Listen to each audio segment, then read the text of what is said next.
Galing pa ako sa work, guys. Kasi luto pag-uwi. Gutom na. Gutom na ang ating inak.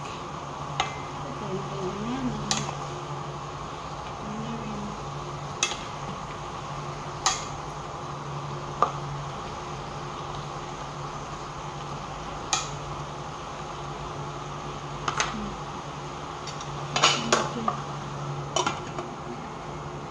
Balikan natin sandali.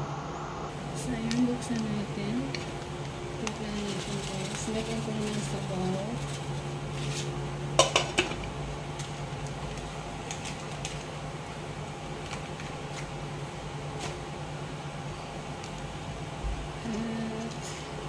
At ito, guys, 4 cubes.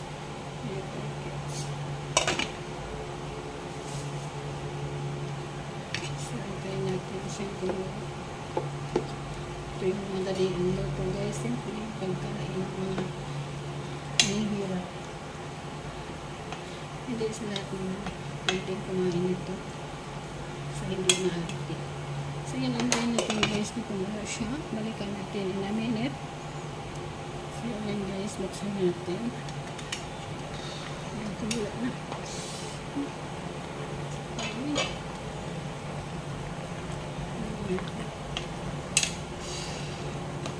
Bukin na talaga ako. Napapag nanginginig na yung mga tubig ko sa ito. Lutuan na natin. Sandali, atit na natin yung kung paano pa ang lasa. Lagyan ko ng sabaw, guys, kasi gusto lang sabaw.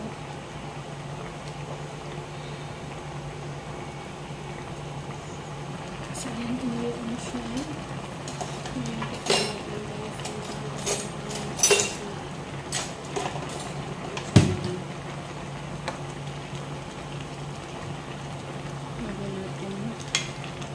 tubig.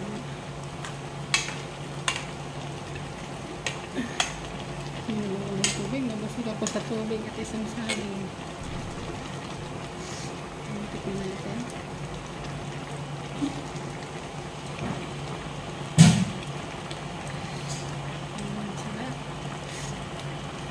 Gusto ko naman ito. So, lutuin natin, guys, hanggang mag-absorb ang sabaw ng luto. Okay, balikan natin sandali. So, guys, balikan natin. So, yan, luto na ang ating gulay. Half po. No, tapos ng sabaw. So, antayin lang namin na maluto ang aming kanin. Kasi, sinabay ko na pagsain. Tapos, makain kami, guys. Itong niluto ko ng gulay ay hanggang bukas ng umaga. Kasi bukas ng umaga, may pasok na naman. Thank you so much for watching. Marami pong salamat. God bless us all. Tayo pa magpapasalamat sa ating Panginoon na meron po tayong niluluto araw-araw. Maraming salamat po.